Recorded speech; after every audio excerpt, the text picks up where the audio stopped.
And the tweet reads, normal boxing fans, Inoue is fighter of the year. Obsessive Bud fans, absolutely not.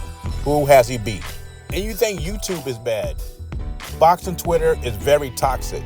Now she says normal boxing fans. Like, so, okay, if you're not a normal boxing fan, you're going to pick Terence Crawford as fighter of the year. As myself already said, Inoue is fighter of the year because he fought 2 times this year. He's 2-time undisputed, 4th division champ. I'm going to give the nod to Inoue. But with that being said, to prove my point, I did not have to shit on Terence Crawford. And that's what these fans do. I mean, all of a sudden, Errol Spence is weight drained. He's not a great fighter. I didn't think he was a great fighter from the get-go.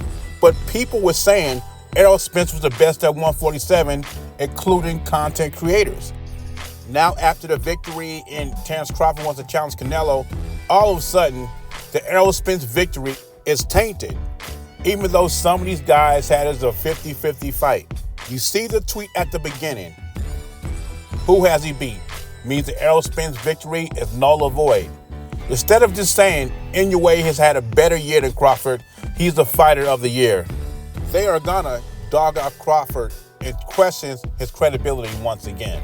But I guess that is what normal boxing fans do. I have Inoue fighter of the year. But I'm not going to take away from Terence Crawford's greatness. One gentleman, he overheard them talking, and he came back and told me what he heard and the plans. See, they don't really have true intentions on fighting. They can say what they want, but I know for sure. But they can escape now if they want to. I made him be able to perform like, see, I ain't got to fight Wilder. Because the rumor was that he was talking about retiring if I won. So Wilder says AJ should give him full credit for his performance. He's saying the reason AJ performed like that is because he lost to Joseph Parker. Meaning, since Wilder lost the fight, AJ was off the hook for that. So that lifted his spirits going in to the Walling fight. You know, FightHype.com did an interview with Malik Scott. And Malik Scott, they asked Malik Scott, what does he want next for Deontay Wilder? And Malik Scott said he's not looking for an opponent right now. He wants Wilder to get right. He says once Wilder gets right, no one beats him. Get him back to Wilder. He said one of his Team Wilder, someone from Team Wilder, told him that Anthony Joshua wasn't planning to fight him. Even though they signed a contract, a 2-fight deal, the first fight was supposed to take place March 9th. But since he didn't come through, I think Wilder is a little embarrassed.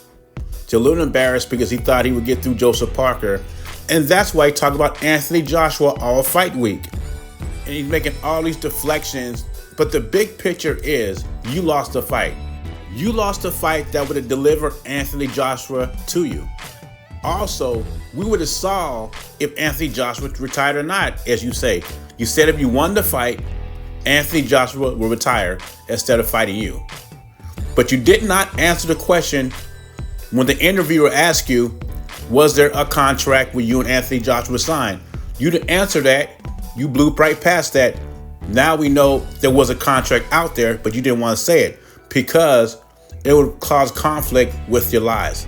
Then Wilder is saying, after he lost, AJ can escape if he wants to. On the outside looking in, it seems like you escaped because you didn't win a fight you was heavily favored to win. I mean, who's to say you didn't choke up once that contract got signed? I mean, we know how you are under pressure. We saw what Fury did to you. I mean, maybe you gave up on Joseph Parker because you know the moment was near that you would face Anthony Joshua. Anyway, leave your thoughts and comments below. Jay Beasy, I'm gone.